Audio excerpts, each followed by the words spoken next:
वर्ग के सभी छात्रों का हिंदी क्लास में स्वागत है। आज हिंदी ग्रामर हम पढ़ रहे हैं और हिंदी ग्रामर में चैप्टर 4 और लास्ट चैप्टर आपके लिए है और लास्ट चैप्टर में है आपका रस।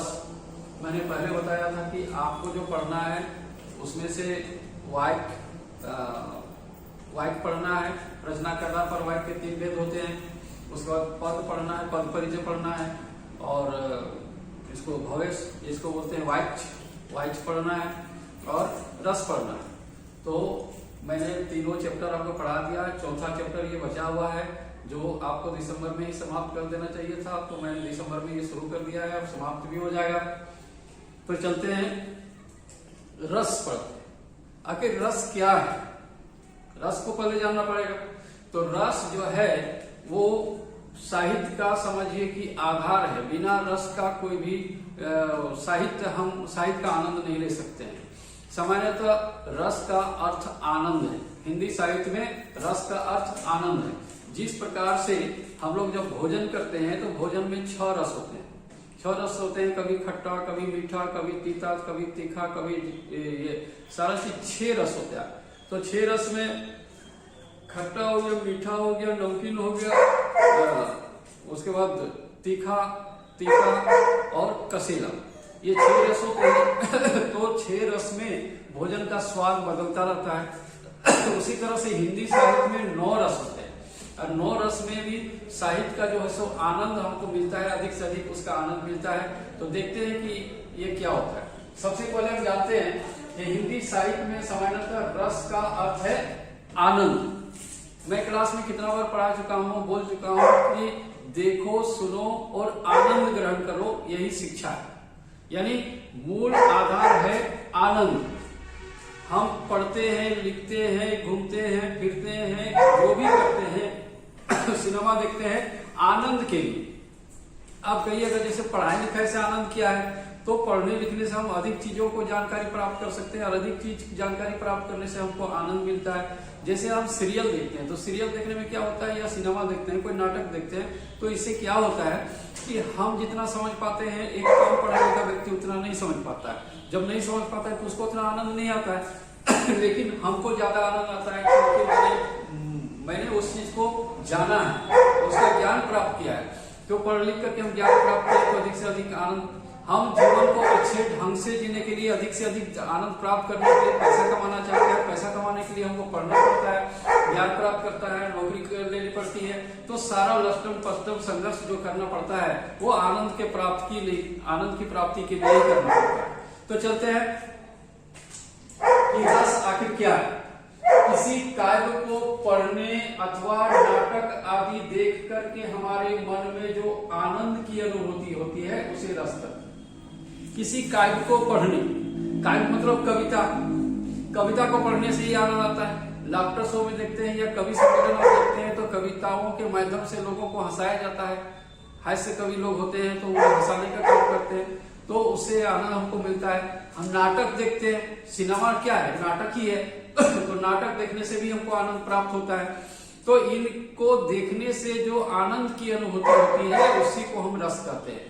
यानी अर्थात किसी काव्य को पढ़ने, यानी किसी कविता को पढ़ने, नाटक आदि को देख करके हमारे मन में जो आनंद की अनुभूति होती है, आनंद जो जागृत होता है, हमारा मन में जो आनंद की जागृति होती है उसी को हम रस कहते हैं। अब रस जो है अथवा विभाव, अनुभाव, संचारी भाव और अस्थायी भाव से ही रस की उत्पत्ति होती है। अब ये विभाव, अनुभाव, संचारी भाव और अस्थायी भाव है क्या चीज, इसको हम पहले जानेंगे। तो रस के 4 अंग होते हैं। रस के कितने अंग होते हैं? 4 अंग होते हैं। 4 अंग है इसका। ये अस्थायी भाव, अनुभाव, विभाव और संचारी भाव। तो चलते हैं कि अस्थायी भाव क्या है, इसको पहले जानते हैं कि अस्थायी भाव क्या है। हमारे मन में खुशी का भी भाव है, दुख का भी भाव है, करुणा का भी भाव है, वीर रस का भी भाव है, हास्य का भी है। देखते हैं कभी कभी हमको कुछ बोल देता है तो गुस्सा आ जाता है, लगता है कि उसको मार। कभी कभी अब कोई इस तरह से करतूत कर बैठता है कि उसके बाद से हमको हंसी आ जाती है। ये हमारे मन में अंदर में ये भाव छुपा हुआ है। वीरता का भाव जो है वो छुपा हुआ है। गुस्सा जब आ जाता है, रौद्र जो आ जाता है, तो गुस्सा आ जाता है, क्रोध आ जाता है, ये भी हमारे भाव है। खुशी हो जाती है, कोई हमारे घर में फंक्शन होता है तो उसमें खुशी होती है, तो खुशी की अनुभव होती है। यानी हमारे अंदर में बहुत से भाव हैं। किसी को रोता देख करके हम रोने लगते हैं, ये भी हमारे अंदर में भाव है। तो ये अस्थायी रूप से विद्यमान होता है। लेकिन क्या होता है कि ये समय पर ही जागृत होते हैं। अगर मान लीजिए किसी का निधन हो गया, कोई किसी का देहांत हो गया और वहां पर हम चले गए और वहां पर लोग देखें कि भाई रो रहे हैं, तो अनायास ही हमारे आंख से आंसू निकल आता है, तो करुण रस की जागृति हो जाती है। वहां करुण रस अपने आप आ जाता है, हमारे अंदर में है। कहीं गए हैं, पार्टी में गए हैं, तो भाई सब कोई नाच गा रहा है, खुशी मना रहे हैं, तो वहां हम भी गए, तो वहां हमको भी नाचने का मन करता है या तो आनंद प्राप्त करने का मन करता है। तो ये मन के अंदर में, हृदय में जो सारा चीज छुपा हुआ है, इसको जो है वो बाहर आ जाता है, समय पर आता है। अस्थायी भाव तो सब कुछ है हमारे अंदर में, लेकिन वो सब समय बाहर नहीं आता है।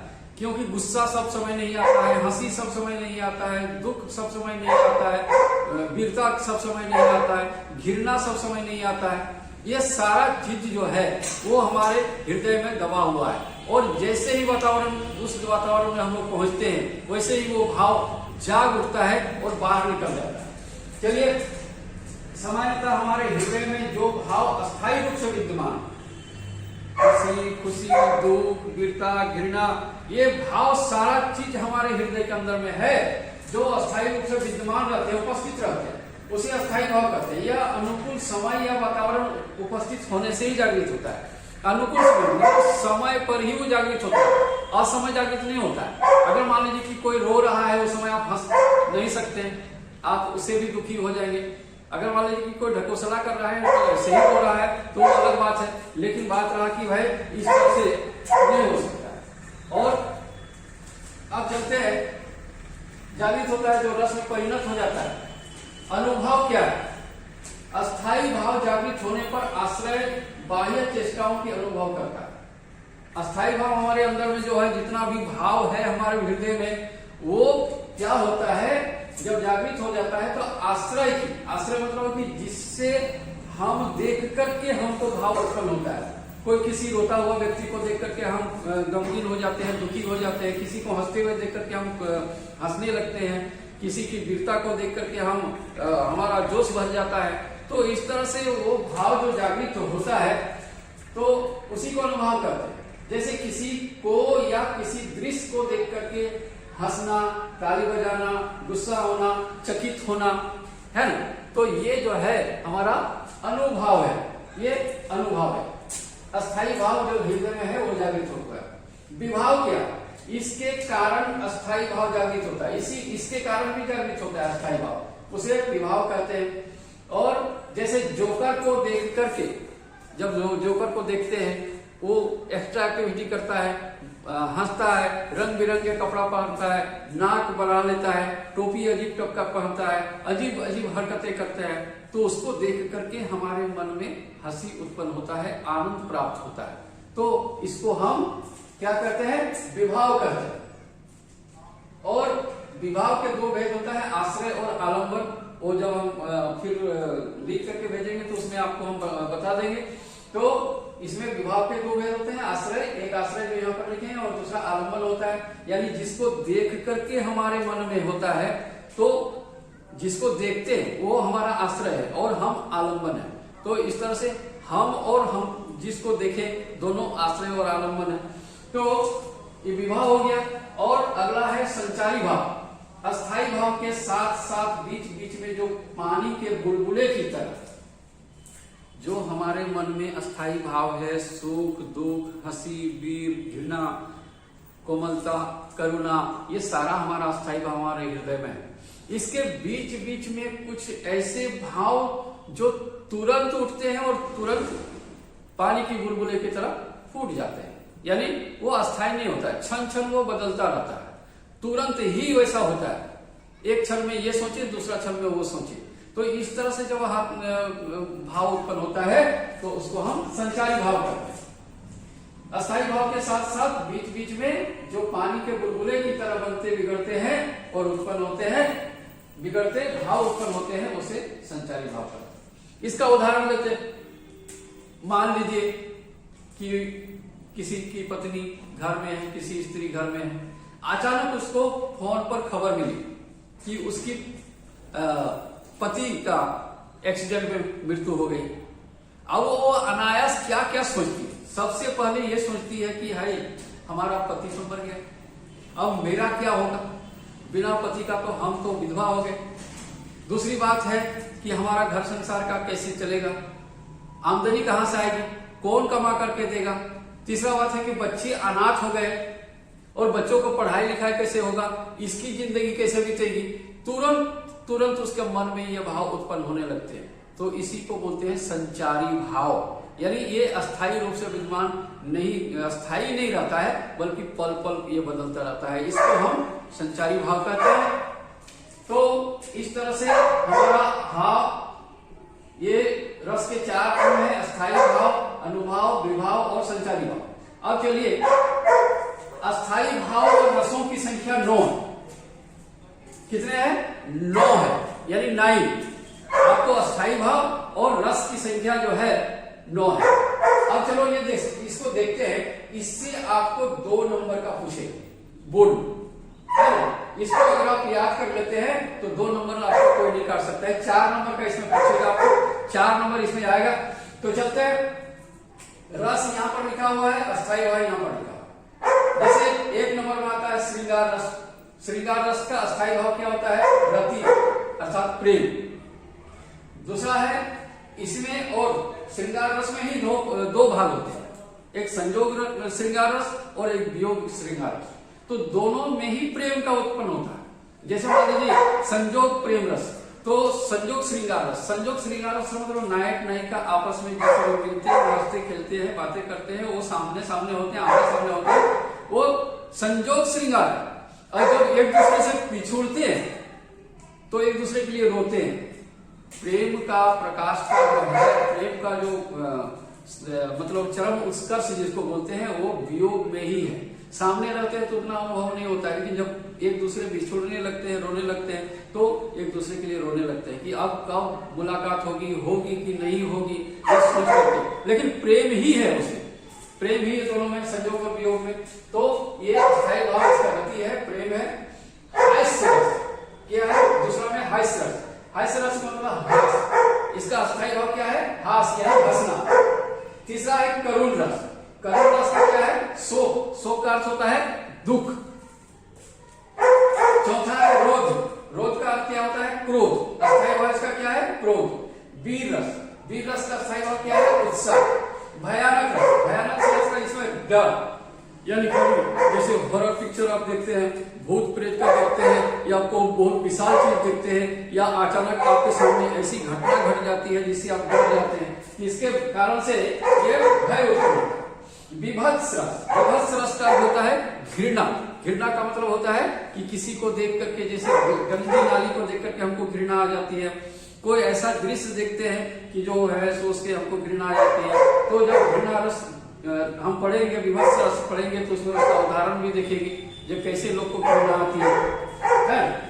और अद्भुत रस। अद्भुत मतलब विस्मय। विस्मय मतलब आश्चर्य। तो आश्चर्य, कभी कभी किसी को देख करके आश्चर्य होता है कि ऐसा भी होता है क्या। तो इस तरह से ये आपको अद्भुत रस होता है। और 9वां होता है, 9 नंबर जो है वो शांत रस होता है। शांत रस मतलब है कि एकदम शांत। मेरे मन में, मेरे नयनन में बसो नंदलाल, हे नंदलाल मेरे आंखों में बस जाओ। इसमें एकदम जैसे शांत संगीत सुनते हैं ना हम लोग, सैड सॉन्ग जो सुनते हैं, सैड म्यूजिक जो सुनते हैं, उसको हम शांत रस को संज्ञा दे सकते हैं।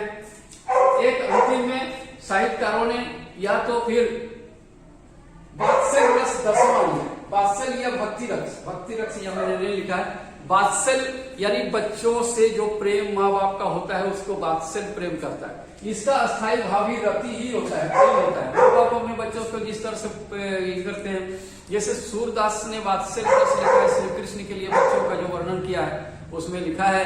तो इस तरह से 10वां हमको जानना है ना, लेकिन जब रस हमको पूछेगा कि रस कितने होते हैं तो हमको 9 ही लिखना है कि 9 रस होते हैं। और एक अतिरिक्त रस है, ये 10वां है वात्सल्य रस, जो बच्चों के प्रेम के विषय में बताता है। ये रति है, इसका अस्थायी भाव भी रति है, ये प्रेम। तो आज हमने पढ़ा कि भाई रस क्या है, रस किसे कहते हैं। रस के 4 अंग होते हैं, अस्थायी भाव, विभाव, अनुभाव, संचारी भाव। और रस और अस्थायी भाव रस 9 प्रकार के होते हैं, जिसमें श्रृंगार रस, हास्य रस, करुण रस, क्रोध रस, वीर रस, भयानक रस, विभत्स रस, अद्भुत रस, शांत रस और वात्सल्य रस। और सबका अस्थायी भाव दिया है। श्रृंगार का है रति यानी प्रेम, हास्य का है हास, करुण का है शोक, रौद्र का है क्रोध, वीर का है उत्साह, भयानक का है भय, विभत्स का है जुगुप्सा यानी घृणा, और अद्भुत का है विस्मय, और शांत का है निर्वेद। इस तरह से जो है सो वर्णन किया गया है। अब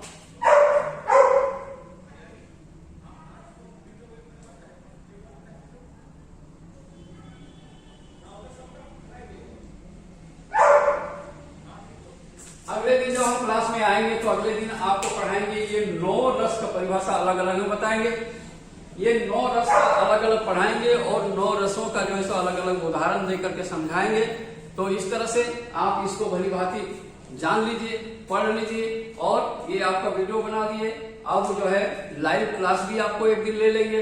इससे जो कोई क्वेश्चन होगा तो आप उससे पूछ लीजिएगा, जान लीजिएगा, अच्छी तरह से इसको समझ लीजिए, क्योंकि इससे 4 नंबर आपको आने वाला है। अगर आप अपना कर लेते हैं तो इससे 4 नंबर आपको कोई नहीं रोक सकता है। आज के लिए बस इतना ही।